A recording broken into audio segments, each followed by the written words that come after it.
used to say, and make the world go away. Do you remember when you loved me? Before the world took me astray. If you do, then forgive me and make the world go away. Make the world go away and get it off my shoulder. Say the things you used to say.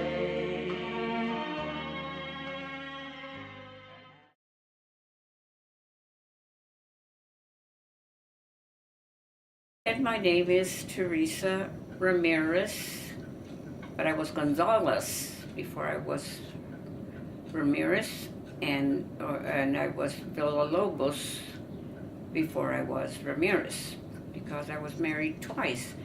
And strange, many of you may not know that, but my first husband, Frank Villalobos, died in World War II when Auntie Pat, or Pat, was a little 19-month-old baby girl.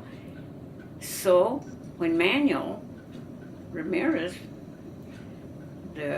my husband and dad to all, grandpa to all of you, came home, I remarried, and we had the rest of you, starting with, of course, Auntie Pat was already the first one in the family.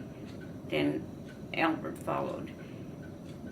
And I'll just tell you a little bit about when I was born.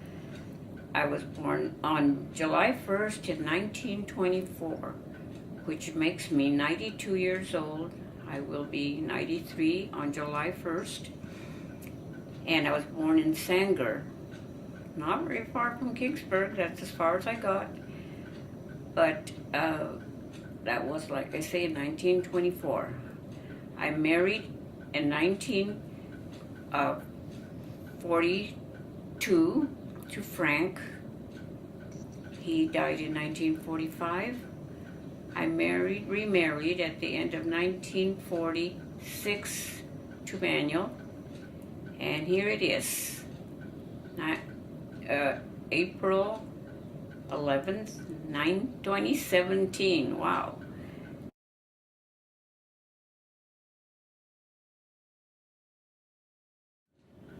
Well, my grandparents, all of my grandparents on both my mother's and my father's side, were born and raised in Mexico. They came to this country during that period when they were they were given passage with a permit. Most of them worked on the railroad, which allowed them to earn a living, and they just made their homes wherever they planted them. That time they used to have little houses along the railroad track. By every station had so many little houses, and that's where they resided until they were able to raise the money to each have their own little house.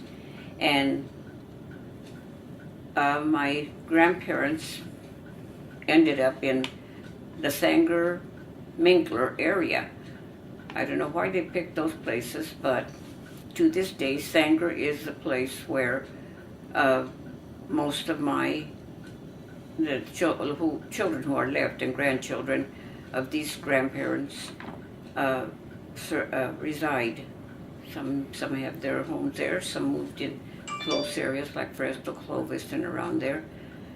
Myself, I'm in Kingsburg, as was my sister Louisa.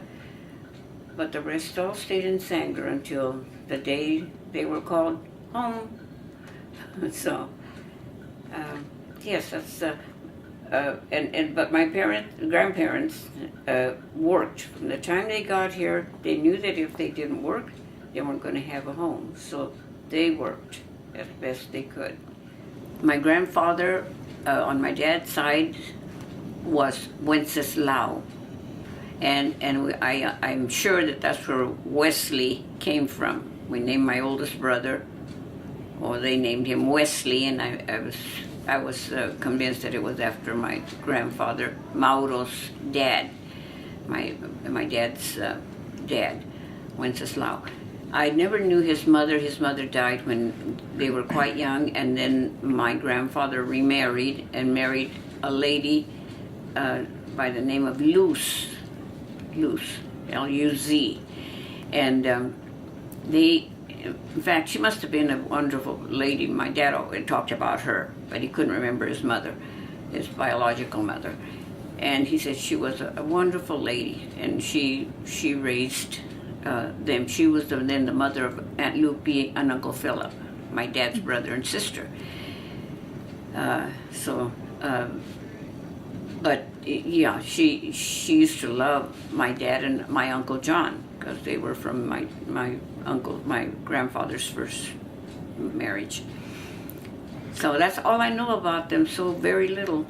On my mother's side, I knew my mother's mother and dad, Papa Cruz and Mama Lupe. And Guadalupe, but she was, of course, Guadalupe was always Lupe. Yes, those were my grandparents. My great-grandfather on my Grandpapa Cruz side was Papa Esteban. He was a big man. He looked Indian. I think he was pretty much, had a lot of Indian in him. But I was afraid of him. I don't know why. I think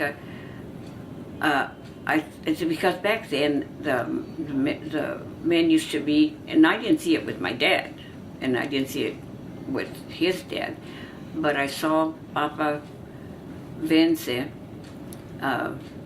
be very, very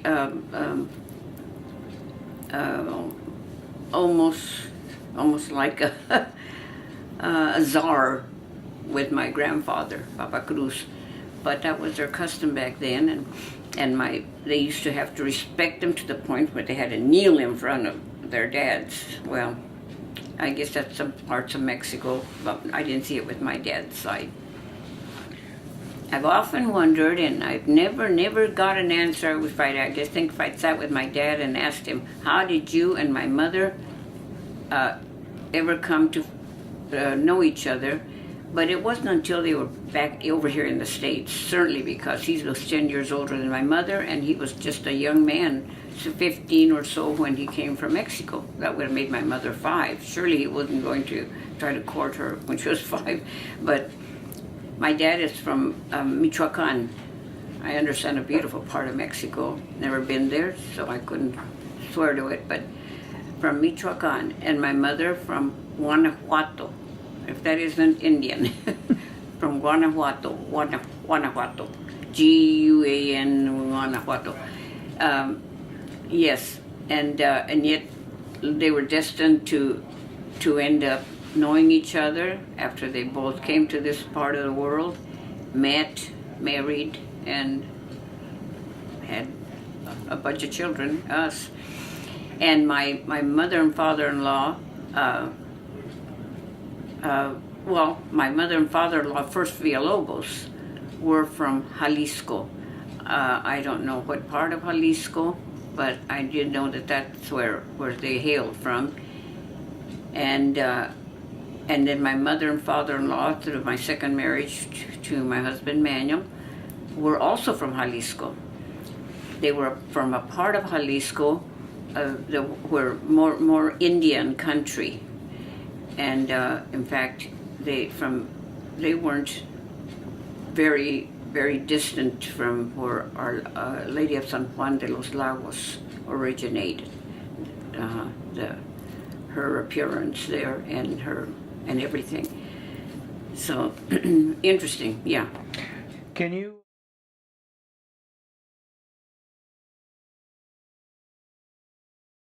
about. And my mother, most of all, loved her children because she had lots of them. My mother gave birth to 15 children. 4 of them died in infancy when they were born. The other 11 of us survived, and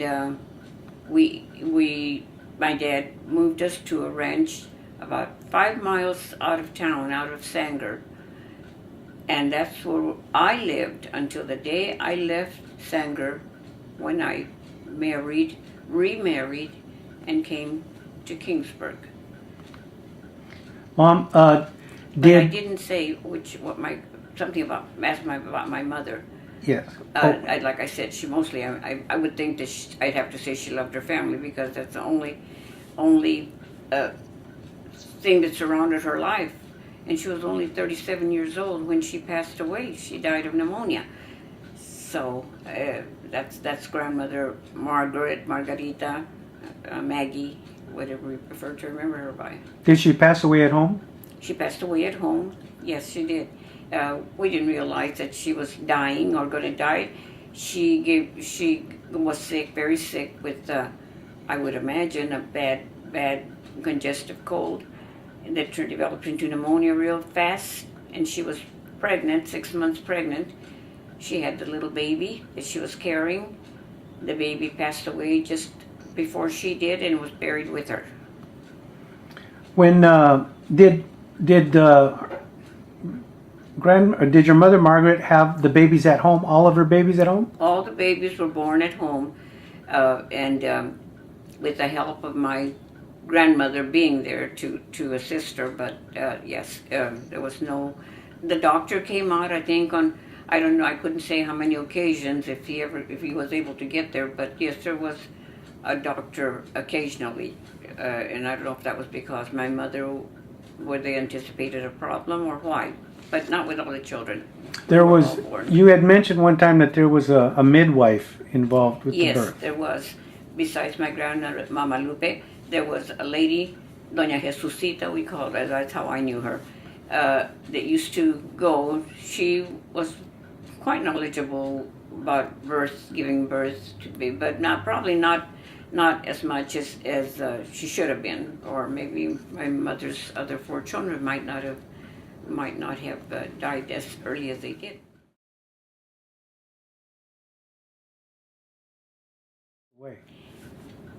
It was our life after Mom died and we buried her was very hectic, because there were so many young ones. I was 14, still 14. There were 7 younger than I, and of course, being without a mother had to have been so traumatic. It was for me, and I could understand that she was gone. But for the little ones, all those 7 younger than I, it had to be really hard. We all went through an adjustment period that was something difficult, very, very difficult. Louisa and I tried our very best to take care of them, and she did, of course, the biggest job, because she was the oldest, and she was always more motherly than I. I never ceased to be the tomboy of the girls, and but she worked hard, and she was the laundry lady, took care of the children, bathed them, and so forth. I was the cook, because my mom had taught me how to make tortillas and how to cook beans, so that was my duty.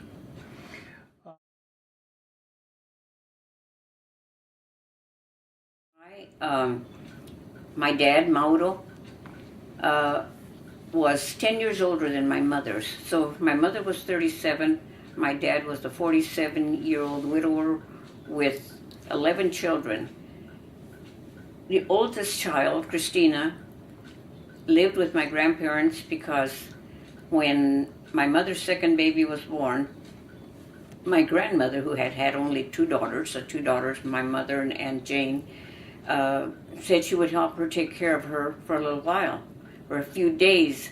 Well, a few days turned into a few weeks, and from my recollection, she just kind of refused to give my sister Christina at the end of the caring time. My dad wasn't insistent, or he could have, should have taken her home where she belonged with my mother, because my mother was grieving for her like she had lost her. Okay, then my brother Wesley, being the oldest boy, when mother died, Louisa and I had to quit high school. I had just finished my freshman year, she her sophomore year, and he his junior year.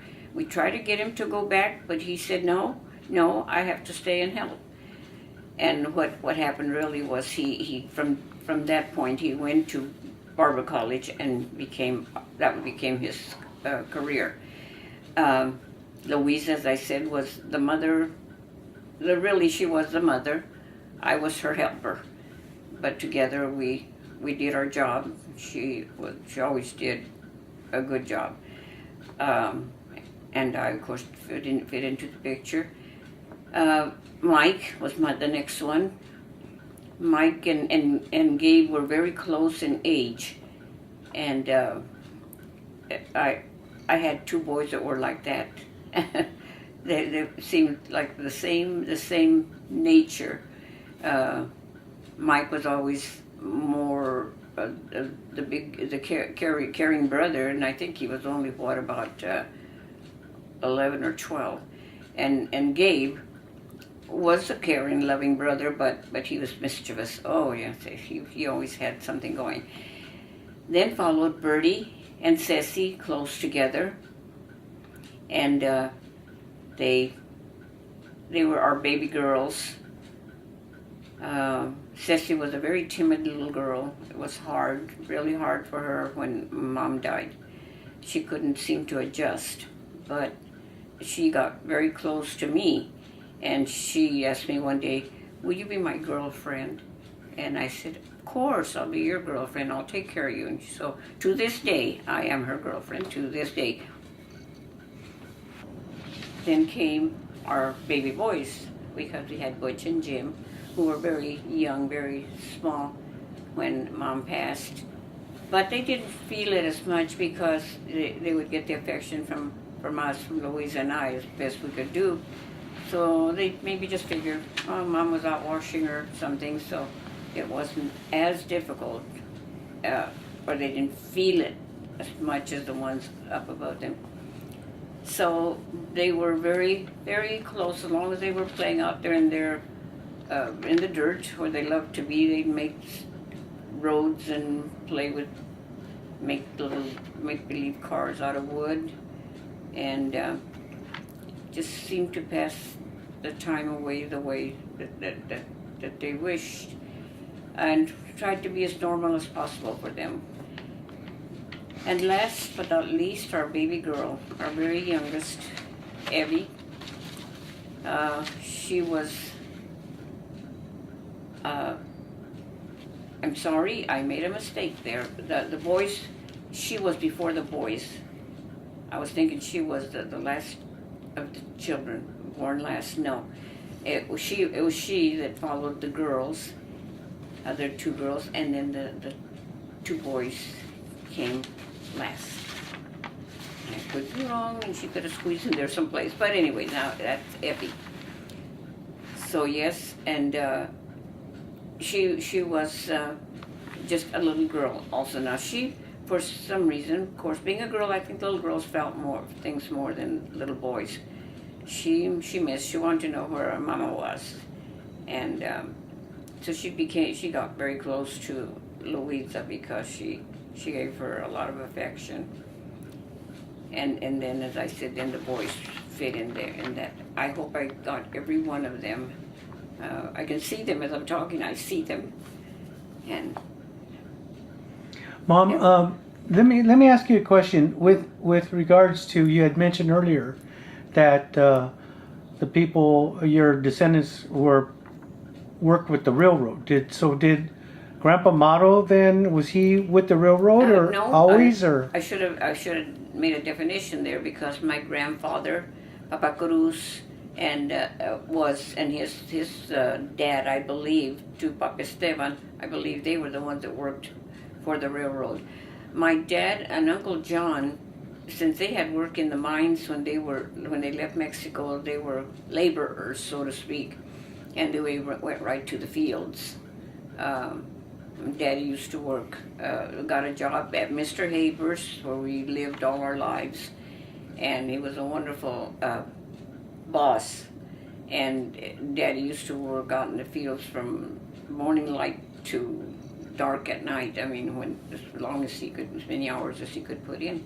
That was his job for what, 25 cents an hour or something like that. I think is what he used to get.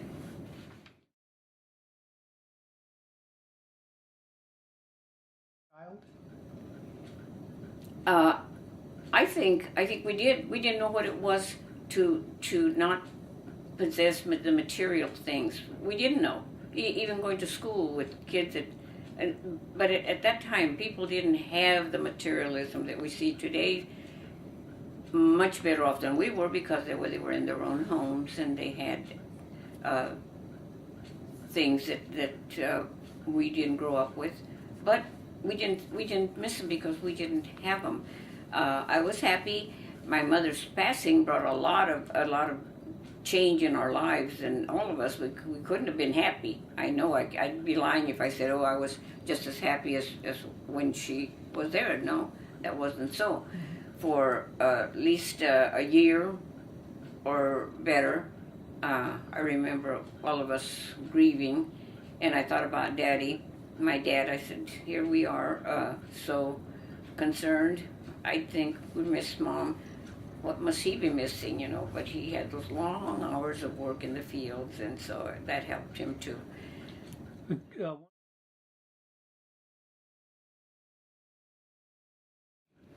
I would have to say it was Bertha. Well, she's always been Aunt Bertsy. She was the most like my mother, as I recall. And as far as your daughters? As far as... which are the most of your daughters? Which is... Okay, I said that yes. You asked me about my daughters, and I said my sisters. Mm-hmm. I mentioned my sisters. We were 6 girls. My 5 daughters, I would have to say that was... It'd have to be Sylvia, because she always made notes of everything, and my mother had to, as much as she was able to, made notes of each one of us, where each one of us was going, even though she wasn't able to help us, say, with school. She knew what was going on. One of the... because there were so many of you. I could look back and wonder myself, but we used to. We used to sit on each other's laps. The littler ones, we sat on the floor.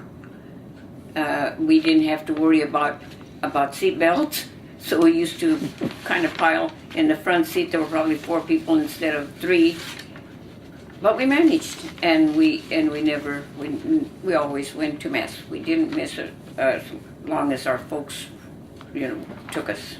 Could you tell us?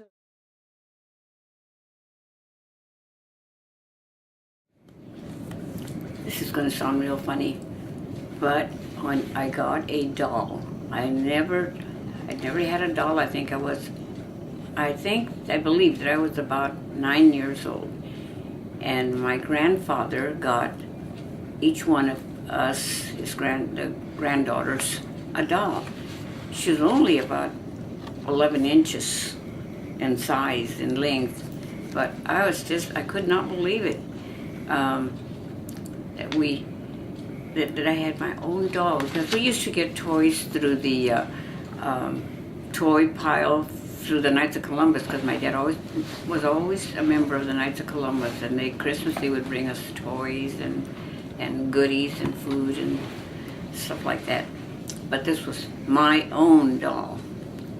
Well, we were parading around, all excited. Lupe, Louisa, Mary, and myself, and possibly Christina. I don't remember. don't remember exactly, but it was at her house because she lived with my grandparents. And we were prancing around, just excited. What happened? I dropped my doll. I think it was just meant to happen. I'll never forget that. It was like my life ended right there. I saw that doll, and she had the. They were pieced differently than now, but her arms didn't move and her legs moved. Well, it turned out her neck separated from her body, and it was just like she had died right there in that instant. After all my joyful moment. But my grandfather said, Papa Cruz said, no esté chillando. And that means quit bawling. We'll get it fixed, don't worry. And yes, I don't know how he did it, because it had these little spring things that held the head to the body. But he did, so it was okay. But I couldn't play with that doll without knowing that her head had come off. But it was a joyful moment. Can you tell?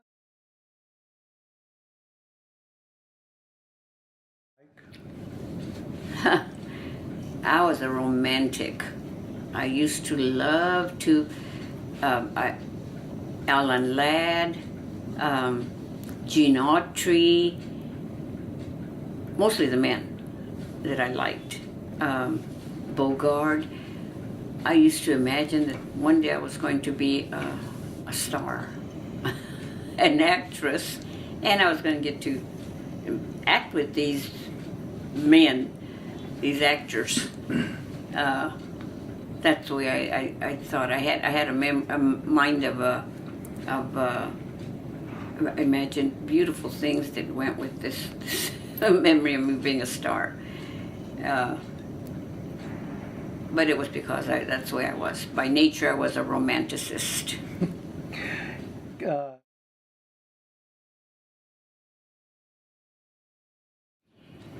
Well, to be honest, I didn't know what a depression was. It was during the Depression. I just know that we were very blessed to have. We lived in Sanger, which is 4 miles, I believe, from Centerville, and my dad, knowing Centerville because his uncle lived there, and I think they had lived in that area at one time before he got his steady job with Mr. Haber, and he.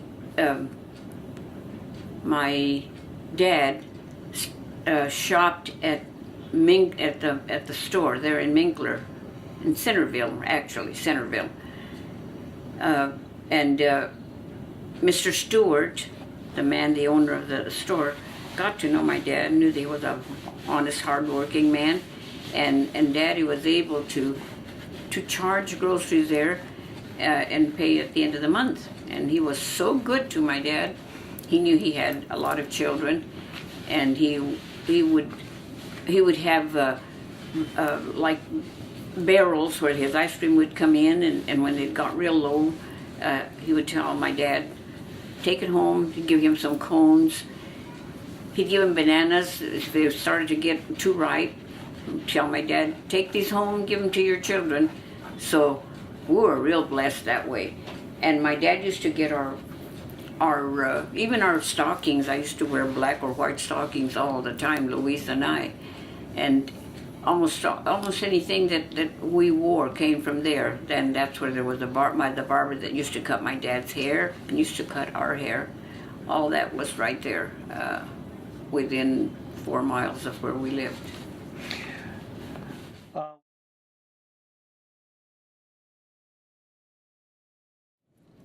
Well, that happened quite by accident. We had some neighbors on the same ranch where we lived, some Okie neighbors, and they loved to sing and play guitar, and I mentioned that Louise and I sang, so they said, come on over, we want to hear you.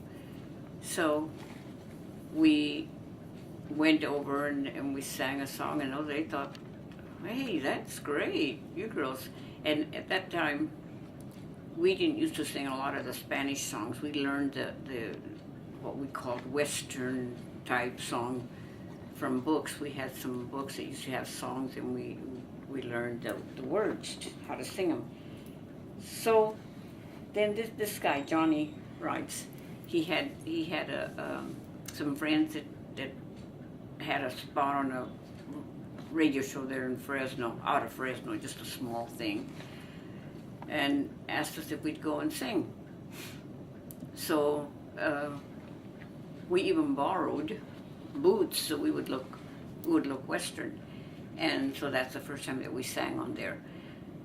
Then later, when we began to sing the Spanish songs, and we were convinced by friends, family, to sing for a contest, for a competition, and as a result of that, we got like a first place spot, and then they invited us to sing on the radio just once. We weren't radio stars, but we went to sing one time, and we were given first place spot. I mean, they said we won the contest. Then I went to Merced, had a Mexican radio station, and I went over there and I sang by myself with the Gonzalez brothers here from Kingsburg, Alfred, Ray, and Art. They were wonderful guitar players. And I went over there, they invited me to go and sing. I sang a couple of songs on the radio. That was the extent of the radio. We did nothing more than that. But it was fun, just something to remember. What was your favorite song to sing?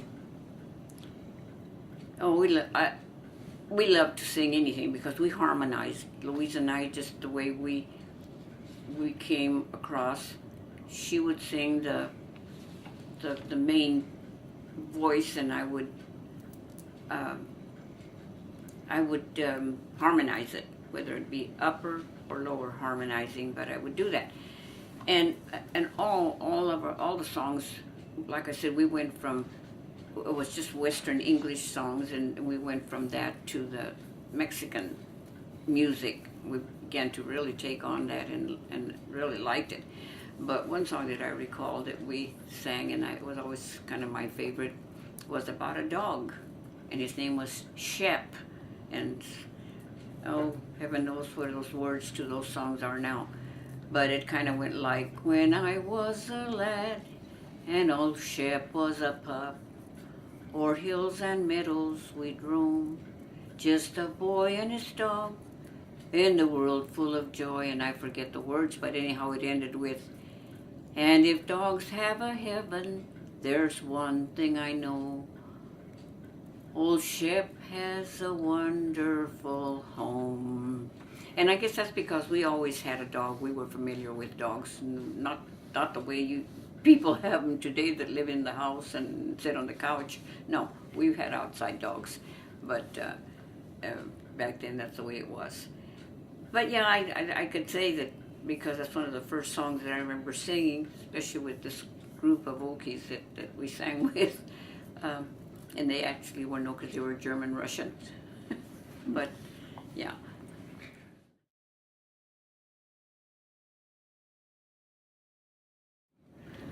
Well, with Frank, I'd have to say I knew him all my life because we lived in the same community. We didn't go to the same schools because he was in town, I was in the country. But I used to see him at Mass. And he used to always try to catch my eye. It aggravated me because I used to think, what is with this man? But yes, that's really the only real closeness we had. I knew he cared about me, and so I just remembered him as the youngest boy in this great big family of Villalobos boys, and just 4 or 5 girls. But yeah, he always had a thing for me, and he didn't hesitate to let me know it. How did he propose to you? As you may have heard, and some of you may not know, I eloped. My first marriage, I eloped. I caused a scandal in my family.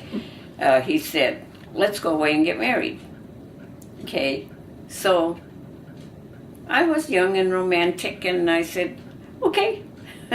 So we went along with my cousin and Manuel, her husband. She married Cardenas. Went to Arizona because he had family there, so we knew people that could guide us. We went, and the following day we left at night. I think we traveled all night, got there the next day, and I remember that he asked them where the church was. We made it a point to get married in the church because I knew that if I ever wanted to come back home, I better say I was married in the church, or Dad would throw me out the door. So that was just, let's get married, okay. So, well, then when we were married for about 8 months, and he got his friendly letter from Uncle Sam, asking him to, he had already registered. All of them had to register when the war broke out. But he got his letter to report to such and such, wherever it was then, board. And he did. And of course, he was notified that he would be leaving in such and such a time. So that was when we had been married, possibly 8 months, when he left for the military. And that was in 1942, and or the end of 1942. And they sent him to trying to remember, down south, Riverside, and he was in the army, and he led such a short life because from there. He was around for a year and a half, almost 2 years, and then was sent overseas, and overseas he only lasted about 2.5 weeks. He was killed about that fast, that quickly.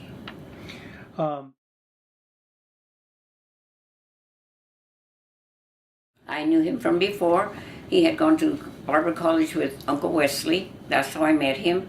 Uncle Wesley brought him home one day when he was taking Nina, Louisa, and I to the dance, and Manuel was with him, and so this was way before I married Frank, but it was nice. I said I like this guy when I saw Manuel, but of course we went to the dance, and we danced, and I found out, oh, this fellow is great. I think I'd like to know him better. Well, then I found out he was taken. He had a girlfriend, which was okay, but I never got over him. So when he came back from the military, he was in for 5 years because he enlisted before the war ever began. So when he came back from the military, fitting into his life, or fitting him into my life, was easy because I knew him and I had liked him. One of the kids have asked you to tell us about when Manuel surprised you and Pat at your house after he came home from the service. Yes. One day I was doing laundry, and Pat, of course, Pat was always with me, and she was still just a little girl, and she said, "There's a car, Mom, Mommy. There's a car. There's a man in it." I said, "Oh." And I saw that it was Manuel. So he was very shy about. We both were. How are you? How it's good, nice that you're back. Would you like to go for a ride? Well, I'm busy. I'm doing laundry. Yeah, Pat. Yeah. So I said, okay, but I can't. I have to come back soon. Okay, yeah. Well, just so we got in the car. Off we went. Just went and rode out in the country, and she was just talk, asking him questions and whatnot. And for about an hour, turned out to be about an hour and a half, I said, I've got to go home because my dad comes home when it starts getting dark. My dad will come home. So, and the kids were already home when I got there. Who's that? Oh, that's someone I knew that was in the Army. Oh, okay, right away the kids. Wonder what Papa would say. Well, Papa wasn't going to know, as far as I was concerned. And of course, I have to be honest and say that Manuel and I had become very close before he went before he signed up for the military. But then, about 6 months after he was in there, he said, when the war had started already, and he was going to be out in January, and the war broke out in December, so he had to stay in. Then he was in for 4 more years. But he said, I don't think that it's fair for you to wait for me with this war. We don't know if I'm going to come back. I don't want to tie you down to... Anyway, I was hurt. I was angry. I have to be honest. I mean, that's what you want me to do. You guys don't want to know. And so when Frank said, let's get married, it wasn't too hard for me to say, okay. Because I still had a crush on Manuel. And so consequently, when Manuel came back from the war, it was not hard to pick up that friendship again, or because I had already had feelings about him. So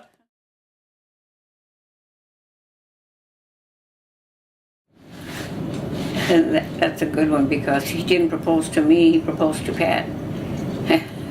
He said we'd gone in the car with him. We were sitting in the car. We weren't going anywhere. He was parked there by the house because Daddy wasn't around close by. And he said to Pat, Patty, would you like me to be your daddy? And she says, yeah. So he said, he looked at me and he shrugged his shoulders like, she gave me the okay. So, but I said, I can't do it without talking to my dad. And so he said, I'll talk to your dad. I said, are you going to come to talk to him here at home? No. I'll go where he's working. And so, there he goes. He did go to my dad, where my father was. I don't remember what the job was at the time, but he was out in the field. He found him. He got a good bawling out, because he said, you have a father.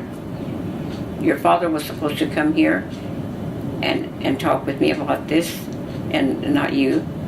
And Dad said he apologized. I wasn't there. I wouldn't have gone for anything, but he said he apologized to him and said, well, we'd like to plan to get married as soon as possible.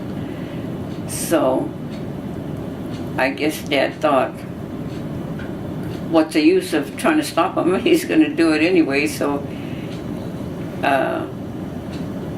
he said, I just want you to know that I'm going to ask Teresa to go with me, and Patty to go with me right now. And he said, well, Dad, my dad told him, well, I want you to know that she's not to come back to my house unless and until she gets married in the church. So he said, he said, that's okay, sir. I'll let her know. And so Dad came back. I packed the fastest suitcase you could think of, and one for me and one for Pat, and off we went. And we had a lot to do even that day. We had Mary and Enoch to talk to, because he had said he'd like them to, he wanted to ask Enoch And of course, if he asked Enoch, I had to ask Mary. That's a Yeah. cousin Enoch, right? Yeah. Okay. He took to them right away. He liked them. And so we went and talked to them. Then we stayed with them. And the next day, well, that's another chapter, but the next day we hit the road early. And I can't even imagine how we got all the things done that we did that day. But we started out with breakfast. And then we were on our way to Fresno and met Uncle Ralph, of all people. We met Uncle Ralph. His brother. Uncle Ralph was Manuel's brother, yes. Louisa's husband. And he said, what are you guys doing? He said, Manuel said, well, we're on our way to Fresno. We're going to go get a license to get married. He laughed. He chuckled. I can still hear him. And he says, what's Patty going to do? She going to get married too? He said, oh yeah, she is. I'm going to marry her mother. And he says, no. He said, you better let me take her to my house. And Patty, of course, loved to be with Super and Margaret. Yeah, I want to go. So we let her go with him. He took her to Kingsburg. We headed to Fresno. And oh my goodness, you just can't imagine the things that, like I said, that we accomplished that day. First, we went to get a blood test. And because back then you had to pass a blood test to get married. Then we went to look for rings. He got me my rings. I got him a ring. By the way, I had taken out whatever money I had out in the bank. I took it all out. And he had money. I guess his dad gave him money. Because he had, I neglected that he went to talk to his folks after he talked to my dad. And my dad had bawled him out, but he went to his dad and mother and told them that we were going to get married. And of course, nobody was in favor of us getting married, but we were going to get married anyway. So then after the rings, and we had to get them fitted, then we had to look for clothes. I wanted a new dress. I wanted an outfit. And I wanted to look pretty for my wedding, and it all had to be done fast because my dad wouldn't let me come to his house until all this took place. So I don't know how we found clothes. He found a suit and shirt and everything that he needed. He went to one store. I went to a ladies' store, Lerner's or something, and bought my dress, and then I went to look for stockings, and they sold me nylons. You're getting married, or you want nylons? Nylons? Oh yes, I want nylons. I bought a hat, a pretty hat. Okay, so we had to have our clothes altered a little bit. I did my skirt, and he had to have his pants altered. And we'd get together every once in a while, and all this was going on during the day. Then we had to call the priest in Sanger, Father Mangan. He bawled me out. I mean, good and proper. Why do you want to get married in the middle of the night? I said, Father, it's daytime, and I would like to get married today. Why could you have had a nice wedding?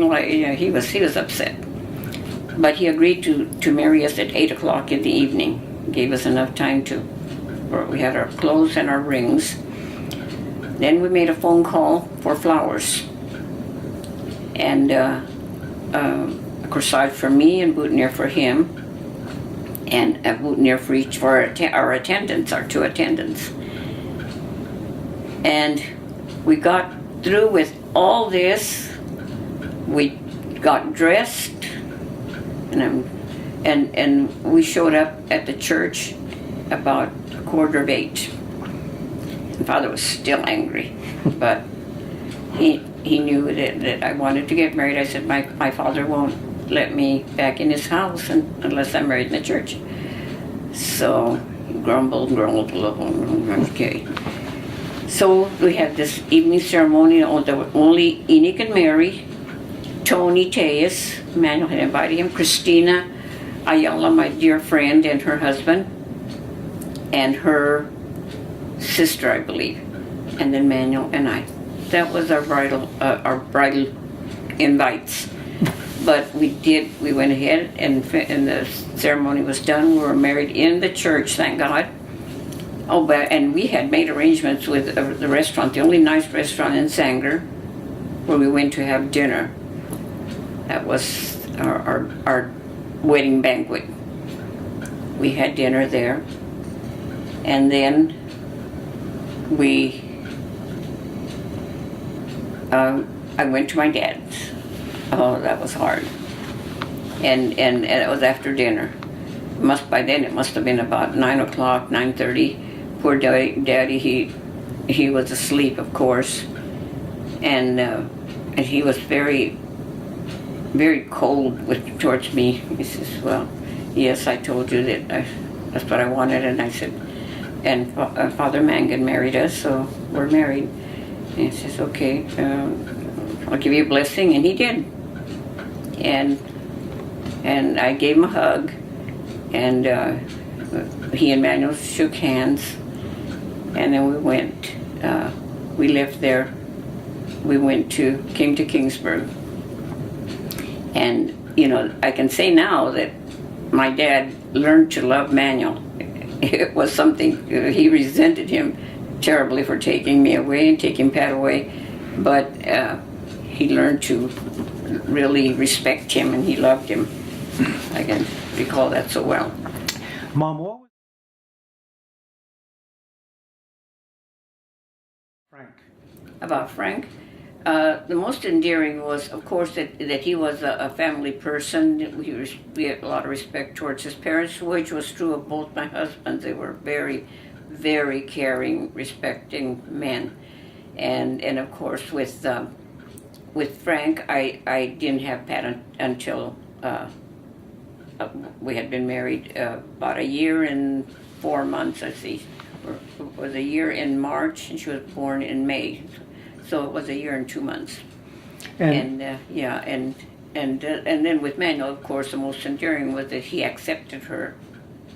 When he asked me to marry him, he accepted her and knew that he was going to be responsible for her. You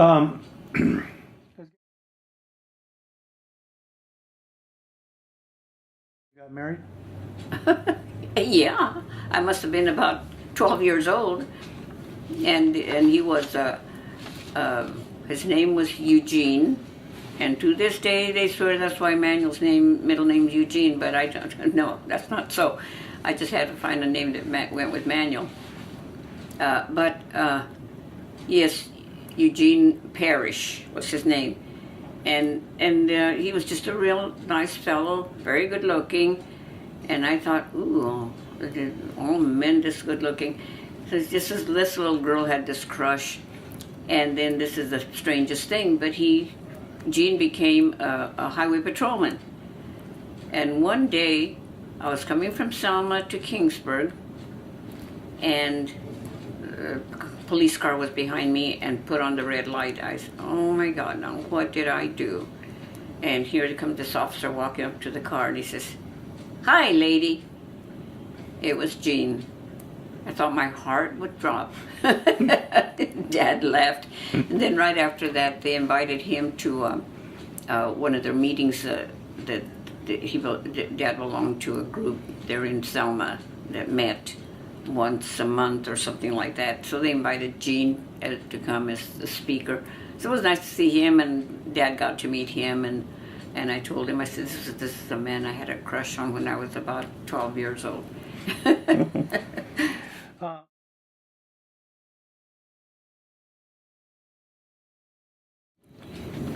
Well, we could say it was a scare just going into it, but it was very exciting moment in our lives, because with the big family that we were having, and we purchased that house when we were expecting our fourth child, Patty, Albert, Ronnie, Sylvia. Manuel saw that house and he said, that's the kind of house I think I would like to have for my kids. Well, he didn't know he was going to have 5 more. So we got this house with 3 bedrooms, 1 bath, but it was our house. And he had a little piece of land that his father had given him, and he sold that in order to purchase this house that he wanted. He saw when they were building that house and he says, that's going to be a great place. Well, as it turned out, it was. We spent many, many, many happy years, moments in that house. Many, many sad moments in that house also. And when it came time, when that was our pride and joy, yeah, because he worked hard and to buy that house. He couldn't even get a GI, wouldn't even pass GI because it didn't slope enough on the rain gutters, and they said they couldn't approve it for that, which is ridiculous when you look back now. You could have gotten that house so easily today, but then at that time it was hard. So we lived there until all our children left from that house.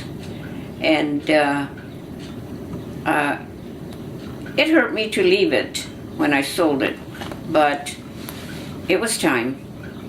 It was time. I couldn't maintain it myself, and my children had their lives to live.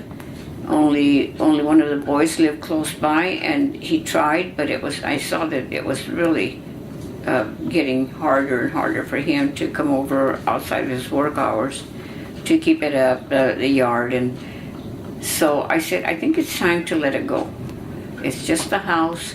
We had our good lives in it, our good days, years, but I think it's time to say thank you, Lord, for giving us that place.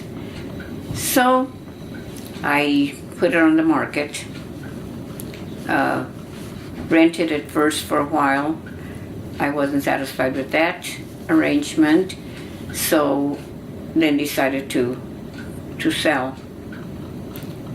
I went ahead and passed it on, got over it. I still go by there. Now, it was such a large lot that the people that purchased it, from the person who purchased it for me, put 2 homes on it. And it's that big a lot that 2 houses fit on it. Nice little places. But I'm not sorry. My children all have a place to live.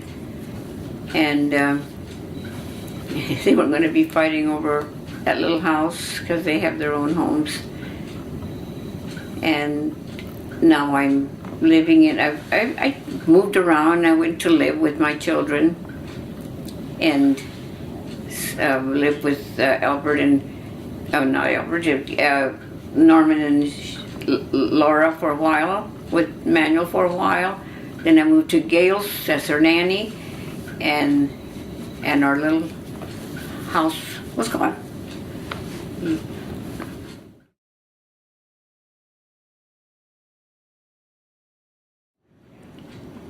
Hell-raising, but I wouldn't have traded it. I would have traded it then, but I wouldn't. Looking back, I said, I survived it all, and one more would come, and it was no worse than the number just before that new one came. It really, it had to be, it was hard work. There was no doubt about it, but my older girls, meaning Pat and Ronnie and Sylvia, helped me so much with the younger ones. I don't know what I would have done had they not been able to do that for me. But they learned early on how to take care of a baby, of a child, and so they were my saviors. But yes, it was hard. I won't say that raising even a child is easy. No, it's very hard, but it's a blessing, and I'm so happy that I had my children. I wouldn't trade it for anything materialism of any kind.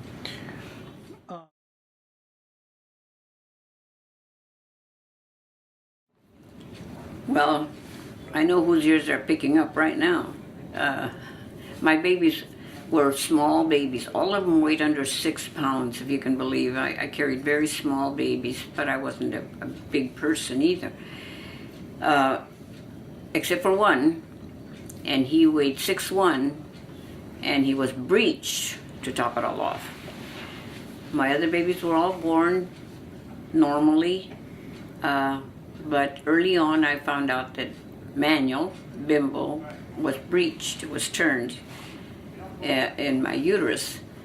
And the doctor said, I think we're going to have to operate for this one. And oh no, that frightened me, because I said, something's going to happen to the baby. I didn't understand any of it. No, it's such a normal thing. But no, when the time came, when the day came for I started labor, there was an elderly doctor there at the hospital where I had my children, 3 of my children, and he said he told Dr. Stuckey, Dr. Larson told Dr. Stuckey, are you going to do surgery? Are you going to do cesarean? And he said, well, what do you think? I think I'm going to have to. The baby is breached. Well, I don't think so. How much should have her baby's weight? And so Dr. Stuckey told him, he said, you know what? I don't think you have to worry. They're small. She'll be able to have the baby. Oh, all right. I don't think there's going to be a problem. Well, it came delivery time, and they could not get Manuel's feet to come first like he was supposed to. He was breached, turned around. So, doctor said, thank God that Dr. Larson's wife was in the hospital. She had had a illness of some kind, and he was there with her when my labor became very, very vital. And Dr. Stuckey called him and said, Doctor, I need you. And he said, well, what have you decided? Are you going to do cesarean? He said, I really don't want to. The baby's pushing, but I can't seem to get him to come with his legs first since he's turned around. And so Dr. Dr. Larson reviewed the situation. He says, you're going to have to cut, doctor. And he didn't mean to cut cesarean. He said, you're going to have to cut and make room. And he says, but I'll have to cut deep. Then you have to cut deep. You're going to have to get that baby. He's sitting there waiting to come, and he can't get through. So, yeah. And he was born, and he weighed. He fooled them because they thought he was going to be 5'8", 9, 11 like the others, but he was 6'1". And he was born blue, but they worked on him a little bit, and he was okay. So that was the easy one. Was Laura. She wasn't a big baby. She was 5. I forget now. 5'12", 5'13", and doctor went through the birth with a mirror for me. He says, "How many have you seen your children being born?" I said, "No, never have." "You mean not?" "Not at all." I said, "No." He says, "Well, you're going to watch this one." And he went step by step with the mirror, and as he delivered the baby. At that time we didn't know whether we were going to have boy or girl. We were just going to have a baby. So Laura came, and Dr. Stuckey said, "Well, how many of these are mine? How many did I deliver?" I said, "Well, she's the 6th one." "Okay, 7th one will be free." But it turned out that was going to be my last child, and so, yeah, that's my hardest and my easiest deliveries.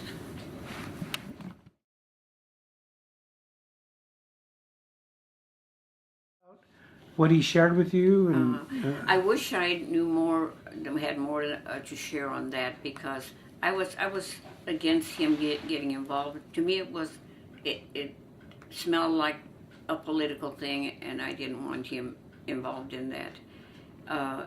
And I think I wasn't encouragement, I was discouragement to him, and that bothered him. But I realize now at this point, yes, he respected Chavez.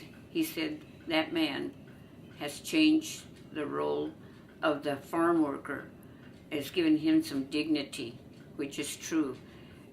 To many, a farm worker, and I did farm work all my young years. To many, it would be like slavery. But this man demanded and was able to get from the farmers material that made it easier for these people to work. The long handle hoes. They used to hoe with a hoe about 11 inches long and over on their hands and knees, which had to have been so hard. And then he also worked to get them toilet facilities in the fields, and that's how these toilets came about. These mobile things, which was the best thing in the world, and also to have water. Imagine these people who worked out there before Chavez demanded that they be treated humanly, decently. They weren't, and as a result of all his work, his prayers, his fasting, everything that he did, that Dad loved, Manuel loved, just these things that he worked so hard for. Let's say he lost his life working for the farm worker. He did, he really did, and I didn't come to realize this until later in life, and even after Dad was already gone, Manuel was gone, that I realized why he had respected this man so much.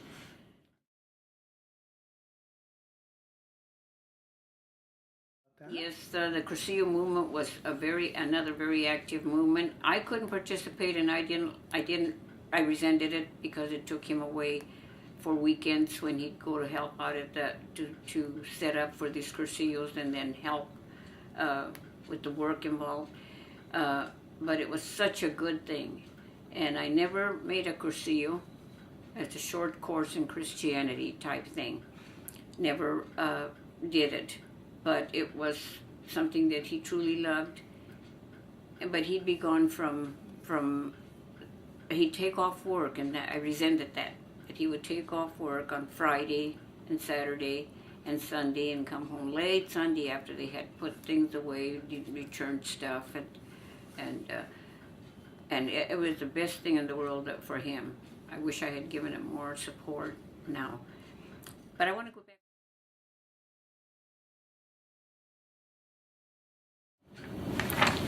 The happiest moment,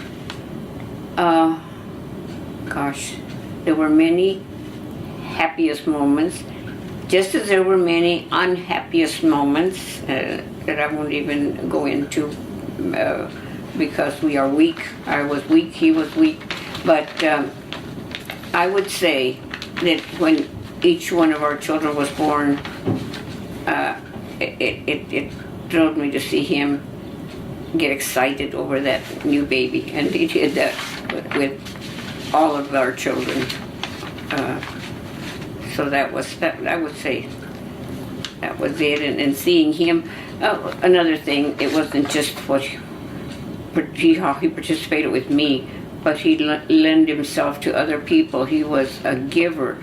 He made trips to Mexico to take clothing to orphanages over there.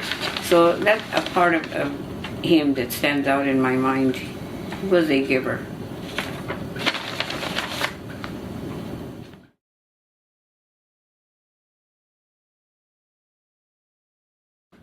Way back when he decided to become a barber, he didn't dream that it was going to control his life and raise his children, but it did. And he worked hard he established his barber shop, and I think this might be a good time to show this. This is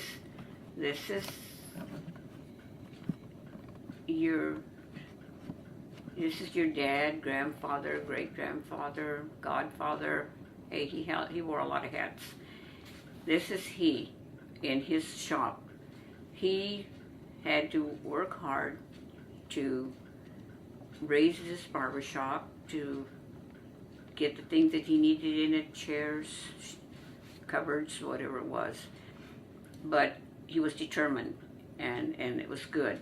And in this shop, he was there for 23 years. He raised his children by the work that he did in this barber shop. Raised his children, paid for them when they were born, fed them, gave them a house, a home, a roof over their heads, and it was all done by his hard work at this barber shop. And he did do some, he used to go to the convalescent homes on his Mondays off and to work. But it was all in barbering. That was his love, his only one. That he wasn't a farmer, and he admitted he didn't want to farm. But I want to go back a little bit to the shop. As a result of his work, his hard work at that shop, his son, our son Albert, followed in his footsteps. My grandson, his son, Albert's son, Mark, followed in those footsteps. Our grandson Jesse followed in that path. Our nephew Richard Ramirez followed in that same path. So we have all this generation, yes, and now we went into the grandsons, the great grandsons, because now Marissa's husband, Leonard's son-in-law, is also now not only barbering, but has established his own business, his own barber shop. And we're just, I'm just proud of that they saw that he was an influence in their lives for that.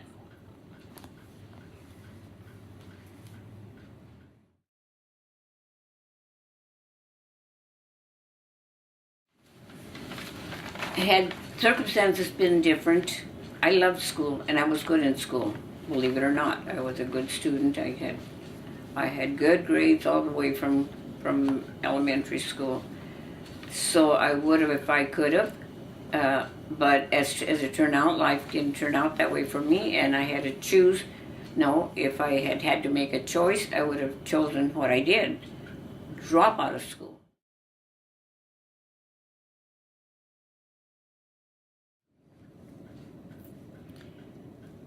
Anyone living today, that's a tough one. Not somebody that's already gone. You're asking me to name someone that is alive and living today, right? Why don't you tell us both? Tell us who you would have liked to have met, and then tell us who living today you would like to meet. I think that I would have loved to have met. Gosh, what's his name? If I can't even remember, I really must have. Western. The only I even sent away for a picture. It cost me 25 cents, and I don't know how I managed to scrape up 25 cents, but I managed to mail it off and got this picture. Gene Autry. I had this thing about Gene Autry. I wish I could have met him.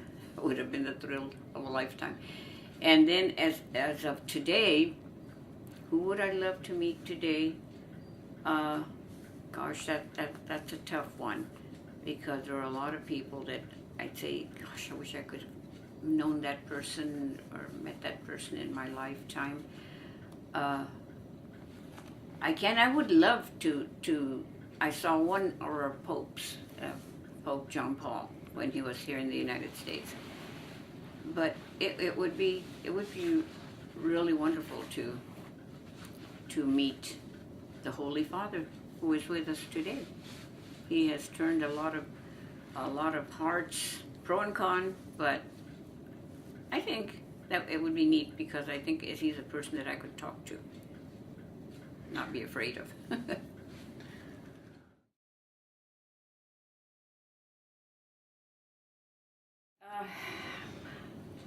I tried to mull that over as best I could. There's been so many people in my lifetime, but going back to the early stages of my life, my married life and raising my family, I would say that my pastor, Father Walker, had to play a big part in a big role in my life because he was there. He encouraged me to become a choir member. He baptized, well, let me see, I guess it was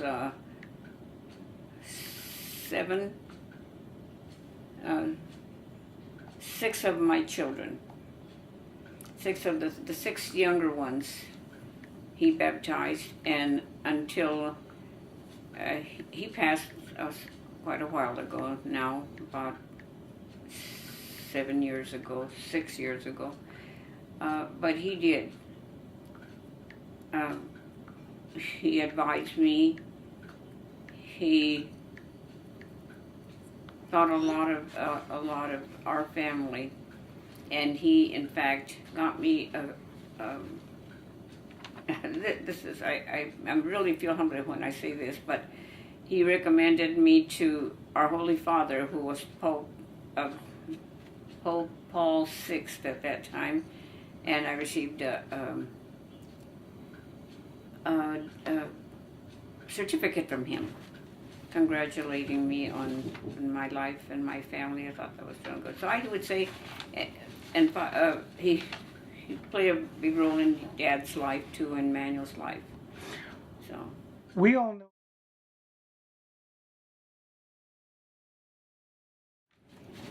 I guess because from as far back as I could remember, it was instilled in me by my mother and my father.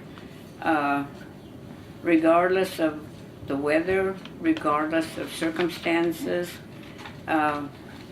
we always knew that going to church was a factor in our lives that we could not live without. And it was instilled in me so much so that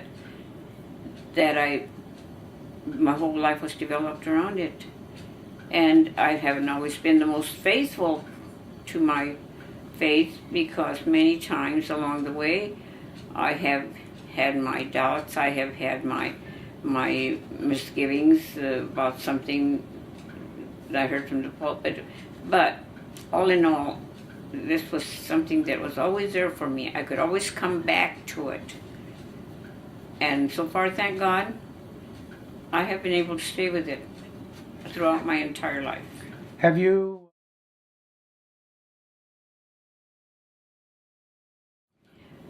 I would say, you know what, this is silly because I certainly never became a professional singer of any kind, but singing in the choir at church when I was about 12 or 13. We had Father Lewis as our organist and trainer, and I learned to love to sing.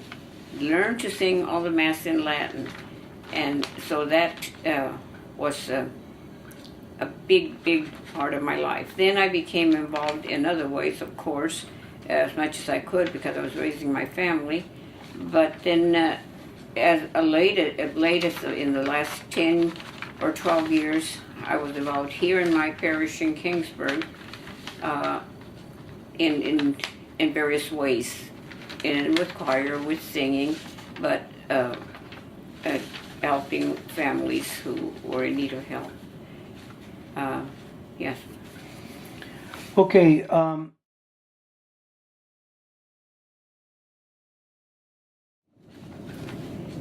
Okay.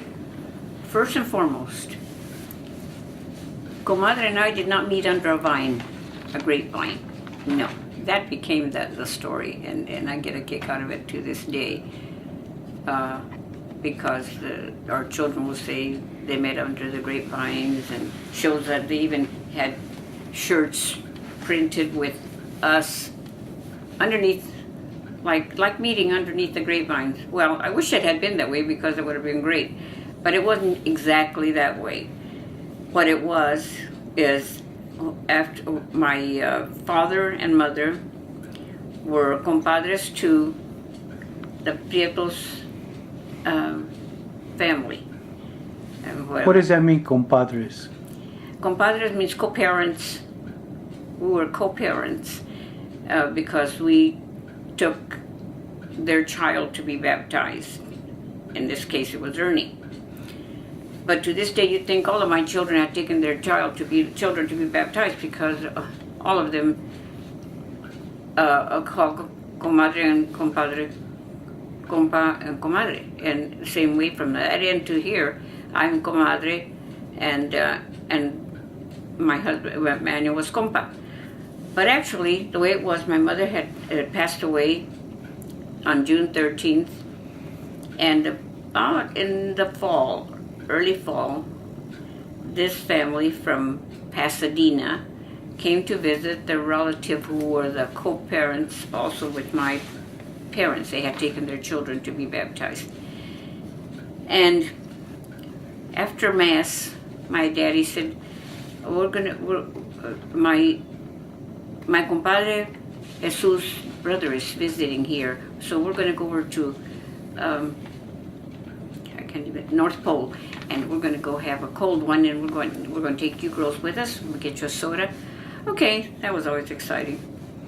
So we went, and they parked their car, and then we came along and parked ours just a little ways from them. So I would look over there at that car with the girls in it. There were 4 sisters in there, and in our car was Louisa and I, and then our little sisters, the older little sisters. So then, well, we thought my daddy came out with soft drinks for all of us, peanuts or something, I don't remember exactly. He said, "Oh, why don't you go over there and say hello to the Don I can't remember comadre's dad's name, Gavino, and go and introduce yourselves." Well, Louisa was always more shy than I guess I was not shy at all, because I said, okay. So I got off the car, I went over to their car where they were sitting, and I said, "Hello, my name is Teresa, and we're Mauro's daughters, and this is my sister Louisa's in the car with the little girls." And then comadre, being the not shy one in her car, said, "Oh, my name is Mercedes. This is my sister Rosie, my sister Angie, my sister Tilly." Okay, well, started talking about where we live. They live in Pasadena. To me, seemed like, oh my goodness, a million miles away, and here we were living in Sanger, right there, just down the road, you might say. So we ended up the little introduction with, well, will you give me your address? I said to comadre, and the not shy one, and she said, yes, will you give me your address? Sure. Okay, then letters began. We used to write letters back then, not like you guys do now on your little machines. we started to write to each other, and we started to write the pretty lengthy letters. We were young and talked about dances and talked about, well, they had their mother yet and more sisters and brothers. And I thought, ooh, brothers, meet them. Well, as it turned out, they were always remained just real good friends, the 2 brothers. And my brothers were too young. Okay, so the letters increased, And then we just kind of lost touch with each other because I got married. Then I married Frank, and the letters stopped between us. So then some more years passed, and I got a letter from Comadre telling me that she was married, and I had to write to tell her that I was widowed, that I had lost Frank in Germany, and that interested us both. We started to write again. And then, lo and behold, I told her I'm married again. And she said, oh, well, I hope I get to meet your husband sometime.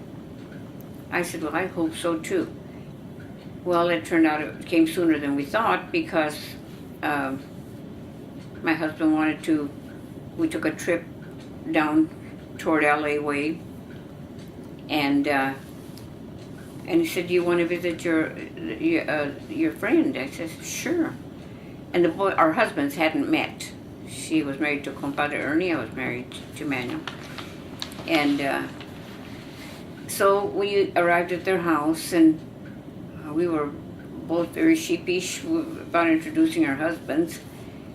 But both those men just hit it off.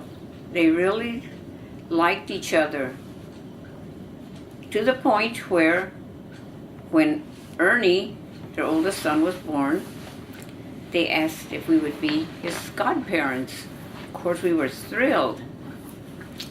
And that started this merry-go-round of Prieto Ramirez Prieto. Before we knew it, our letters didn't stop, our visits didn't stop. We were having babies. She'd have one and I'd have one, or I'd have one and she had one, so that our kids had partners. And it was fortunate when the partners happened to be two boys or two girls. Otherwise, they had to share. It was a boy and a girl and a boy.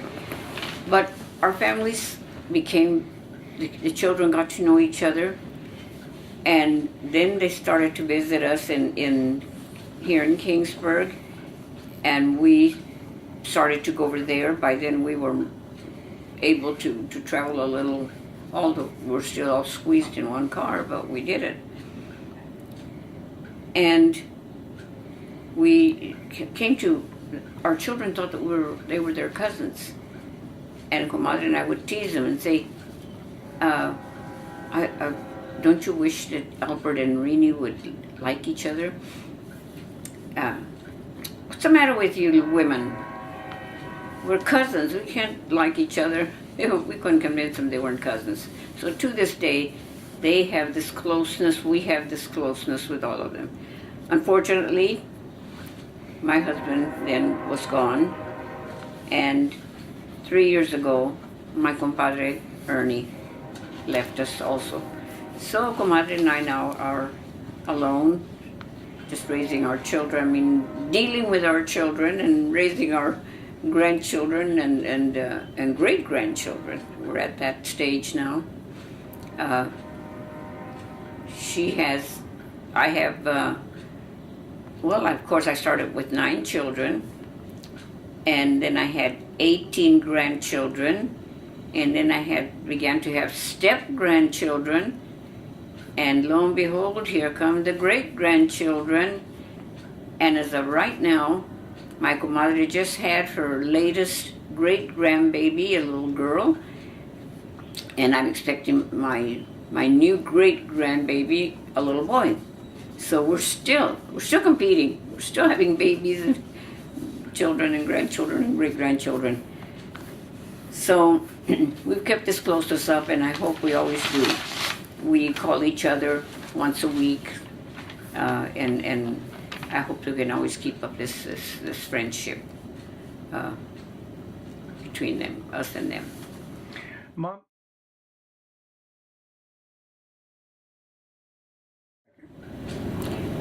Well, I'm going to lean to the nicer ones. There's things that I could say I would love my children all to remain faithful to their faith. They were all baptized in the church. I'd like for them to stay that way, whether many of them have, if you haven't. But I pray that before God calls them home, that they decide, I want to go back. And that's the main one. The second one, and I feel this as important, is to love each other. I've told them, I said, the one thing that I can't leave you money, I can't leave you materialism, but I can leave you love, and I hope that you all, the 9 of you together, follow that lead, and that you'll always stay close and not separate this family because of some foolish remarks, some foolish hurt or whatever. And try to see the good in each other, because all of you, all of my children, and my grandchildren, great grandchildren have good, and we all have the other two. Every one of us, we have to fight the demons all the time, but we all have good in our lives that we can maintain through the rest of our days. So the third is not to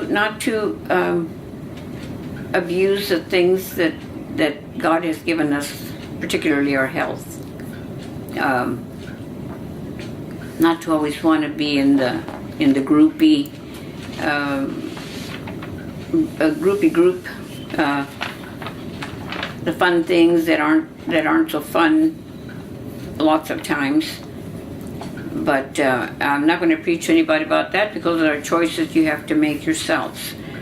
But smoking, too much smoking, or smoking at all, drinking, too much drinking, has been a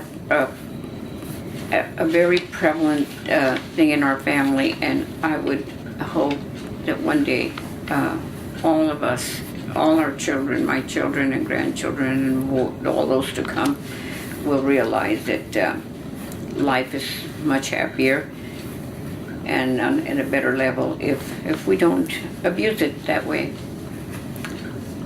And of course, there's lots of things, good and bad, that I could go into, but I think I've said them all. Faith, hope that goes with the love that you have for each other, and charity, to be kind to one another, and to not abuse your lives. I hope that that's the future of this family. All of What kind of a vision are you getting? Perfect. Go ahead. Okay. Talk about it.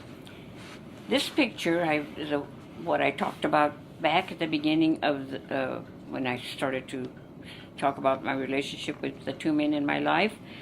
This is that day we got married, Manuel and I. And you can see, oh, didn't I look great?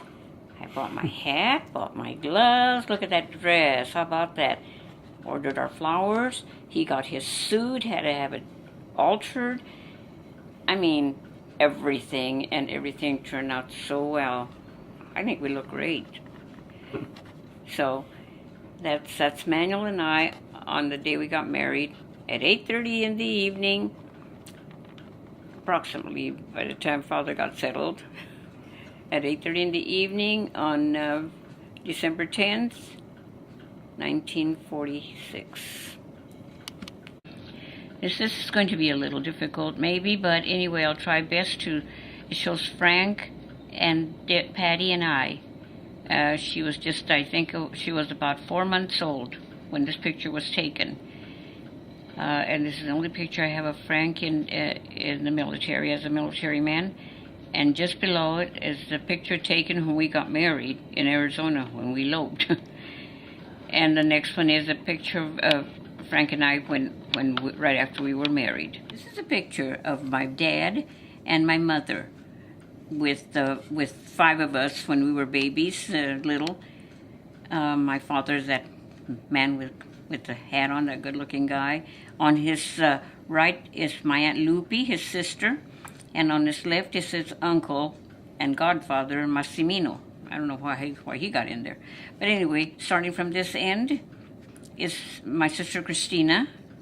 I'm next to her, the cute one, you know. And Uncle Mike is sitting on Mama's lap. And there's Aunt Louisa with her calzones showing. And then she never got over that. She was angry to the day she died, I think. And Uncle Wesley. Uncle Cuss out, as you guys know. Uncle Wesley on the far left, sorry. Okay, and this picture was taken when there were just these children in the family. And imagine she had 14 total. But I think I love this picture of my parents, Mom and you see my dad is a he was very handsome, reddish hair, a mustache, and my mom very Indian, that black hair. She was so pretty. She looks like Aunt Bertie. And look at this, Manuel and I, we were godparents for a wedding. How stunning, huh? How cute. And on the right, we were dancing at Sylvia and Billy's wedding in Texas when we went there. And then just below it, a picture of me. Why I took that picture, I'll never know, but oh, it's cute. And at the very bottom, my 9 children and I. And this was taken on the day my sister Louisa was buried. But I don't like to put the sad note in there, but I love that picture. And yes, this picture is a very nice picture of me, I must say. This was taken on the wedding day of the couple that sponsored Manuel and I when we got married, Enoch and Mary Delgado. To the right of Manuel and I at the coast, we took the children for a day. And the next one is my sisters, I believe, my daughters, me and my daughters, crazy girls. And on the very bottom, that's my children, my 9 children, and I. I love these pictures. I very seldom get to be with all my children at once. Here we are with Comadre of Mercy and I at San Jose somewhere. They came and picked me up. I went with them. It was a nice day that I spent. Wheezy took us. And up on the right, I don't know. Looks like I have a drink in my hand, probably. The next one is our wedding picture, just a brief little picture of Manuel and I. And on the bottom, I love this picture, Louisa and I singing the way we used to. And on the right is a cousin that I haven't seen in umpteen years, but he played the guitar. And on the other side are my cousin Cruzy, and I believe my brother Butch or Jim. They were there with us. It was just a family get-together, and Louisa and I sang. Here we see a picture of myself all dolled up at the senior center. I was the Spanish senorita, they called me. I took first place, what the heck. And on the right, I was just playing a little peekaboo. I don't know what that's all about. Then a picture of Manuel and I. We went on a short trip to the coast with our compadres, Valderrama compadres. And this picture was taken then. And on the lower part of this photo, my children and I, again, all of them, my things, as they called them. I was thing 1 and they were by number thing 1 to 9 at McClintock's in Pismo Beach for my 80th birthday. That was such a nice thing. I went all this way thinking I was going to see Albert nominated for some degree, something, and Laura and Mike took me, and little did I know that they had been cute, of course. Don't get there too early, we want to have everything ready. And Mike decides he wants to go see the little chapel up on the hill. I said, oh my gosh. Albert said 1:30, what are we going to do? But I didn't say a thing, but we made it there, and here with all my children, all the grandchildren and great-grandchildren that were able to get there. It was wonderful, right there at Pismo Beach. Here, this one represents my 5 sisters and myself, and two of my brothers. I don't know where Uncle Butchie was, where Butch was, but he should have been in there. But anyway, it's Aunt Ceci, Aunt Evie, Aunt Bertsy, Aunt Christina, moi, and my sister Louisa, and then my brother Mike, and my brother Jim. I'm proud of that picture. I wish we were all in there, but I don't have a picture of the 11 of us. But that the 6, 7, 8 of us. So this is Manuel before I knew him. This was his high school graduation picture. He graduated from high school in 1937. And all his children graduated from the same school. As a matter of fact, Laura graduated on the same day, the same month, of course. Graduation was always in June. In June, the same day that he graduated, 40-some years before her. And, yeah, all of them graduated with him, after him, and from the same high school, Kingsburg High School Vikings. Yeah, and this is the man that I met, and whoa, for the day that night I met him, Uncle Wesley had taken him to our house to, as I said in the earlier, he just took him with him to pick Louisa and I to go to a dance. And when he turned the light on and said, Manuel, these are my sisters, I went, whoa, like that man. This is what he looked like. And I think he even had that little bow tie on. That was when he was in Barbara College. Hunk of a man. And finally, here's his military picture. This is Manuel in his uniform that he wore for 5 years. After he enlisted for 1, before the war started, there was a song that said, "Goodbye, dear, I'll be back in a year, 'cause I'm in the Army now." So he was going to get that year out of the way. Well, then the war happened in December, and he was supposed to get out in January. So it stretched 4 more years. He was in the Army for 5 years. Good-looking Maori man. He went through, he was in Italy, and then ended up on the other, I don't know my map, but anyway, ended up in France and thereabouts. And I was lucky I didn't lose him there somewhere. Frank had already passed during his Army days. But Manuel came home, and the story began.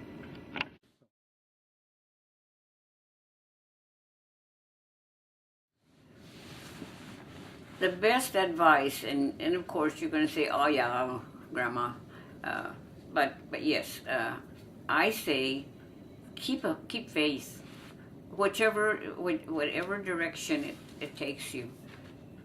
Just believe in the God that exists, and the God that created you and that brought you here, and that's I think the best advice that I could give. And love one another. He said, love one another as I have loved you. That is, I think, a very, very important feature in anybody's life. But when I think about my big family, and I tell my children, they've heard it, they're probably tired of hearing it. Don't ever break up, split up, refuse to speak to each other for some silly reason. That's the thing I have asked, that you remain close throughout your lifetimes and support each other, respect each other, but primarily love each other. And that's just how I feel about my grandchildren, my great-grandchildren, and the generations to come that I won't be here to know. I love all of you. I'm proud of all your achievements. And right now, boy, if I start saying your names, I'm going to miss somebody just because my mind isn't all clear. And I say, oh, Grandma didn't mention my name. Well, I'm not going to try, but you know how you all mean, what you all mean to me. You do, your parents first and foremost, my children by marriage. How could I ever overlook them? Even my ex family members, they'll always be part of my family, because I remember them always. And again, the whole feature of this is to say, stay close together. Don't give up the ship, any of you. Stay great kids like you've been, all of you. Great children, grandchildren, great-grandchildren, and children by marriage, and my stepchildren and grandchildren. I want all of you to realize what you mean to me, because you do, all of you mean so much to me. And so, for now, on my 92nd birthday, on April 12, 2017, I say sayonara, adios. Sayonara, where'd that come from? Don't know, but anyway. Hasta la vista, and all of you take care of yourselves, take care of your families, take care of all the things that God has blessed you with, and I love you all of you, okay? Bye-bye, love you. Leave you to sleep after the lovin' with a song I just wrote yesterday. And I hope you can hear what the words and the music have to say.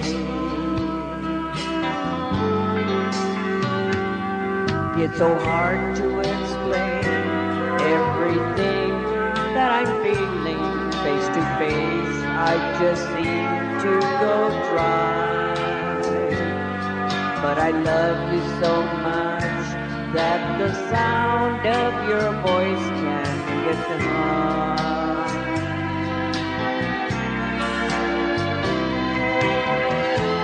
Thanks for taking me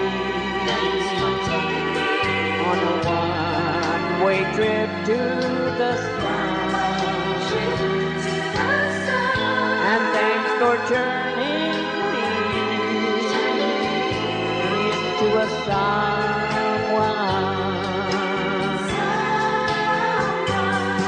So I sing you to sleep after the lesson.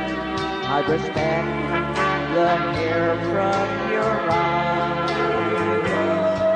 The love on your face is so real that it makes me wanna cry.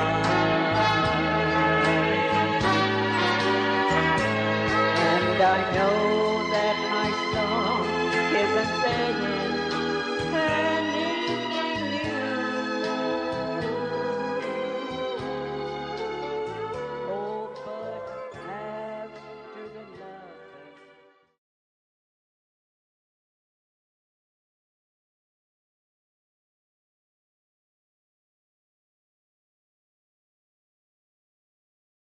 Wait a minute. I can still see all your head. Okay. What did I press? No, nothing. Don't. It's recording. Hi. The reason that we're doing this is to talk about a very unique life, a very good and giving life, one that all of us benefited from, and hoping that it is a historical thing for some of you, for us a visit down memory lane in a lot of ways, and most of all a very informative video to that explains who Mom is and what she was all about. So with that, we will proceed with the question part of the video. Mom, you can hit the button on top now and stop. Or no, the one in back that you started the recording. Hold the machine. There you go. It didn't stop it. I'll get it. It's all right. Where's this it's menu? yeah. No. Disc in there yet? The last one? And what we'll do is, I'm going to get the tripod so I'm not trying to hold that thing, and I'm going to set it up, and then I'll ask you the questions. And at any time you want to stop, just tell me and I'll stop it if you want to regroup your thoughts or whatever. No, just, we'll just say it. Yeah. When, Granny's going to, if Granny gets tired, she'll ask me to stop the camera so she can collect her thoughts and blah, blah, blah. We'll just keep it very normal, okay? Very, very natural. And, okay, so. Did you figure out the tripod? Huh? Did you figure it out? No, but it worked. I just have to be real careful making sure it To does. this date. Perfect. And then we'll go to Jimmy. I guess, is he next? Butchie. Butchie and Jimmy. Okay. I need to change the tape. That's why I was stopping you. I mean. Ooh, already? Yeah, it's 15 minutes right there, see? We're going to do good here. Do you need to go to the bathroom? Take a break? Louisa, Teresa, Mike, Wesley, Christina, Wesley, Teresa, Louisa, Mike, Gabe, for 6. It'll be Bertie and Ceci, 8, and the 2 boys, 10, and Evie, 11.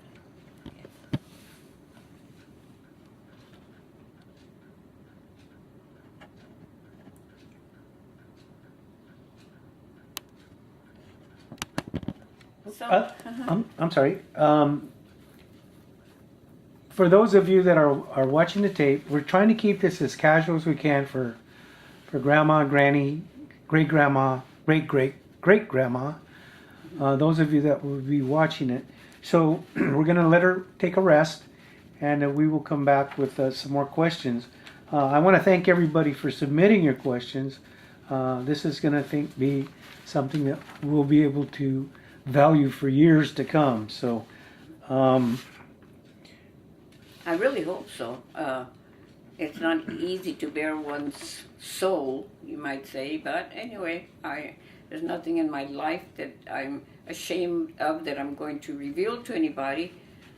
Personal things in my life that I just feel are mine and the person with whom I was married to, and I'd rather, just leave it at that. I was not the perfect person whatsoever, but I did love my children, starting with my number 1 to my number 9.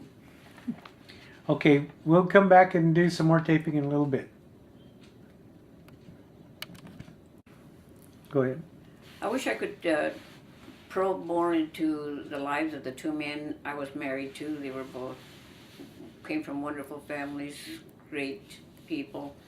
I had in-laws with wonderful in-laws with Frank and wonderful in-laws with Manuel.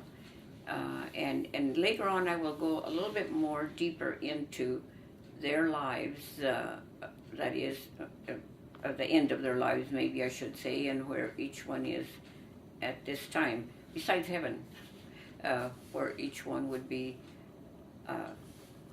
at this point in their lives.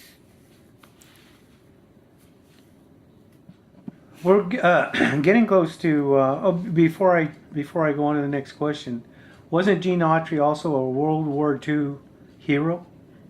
He might have made movies. I don't remember that. But no, he was just a cowboy with a horse. I can't even remember the horse's name, but he just stood out in my mind as that's a cowboy, a real cowboy. He didn't.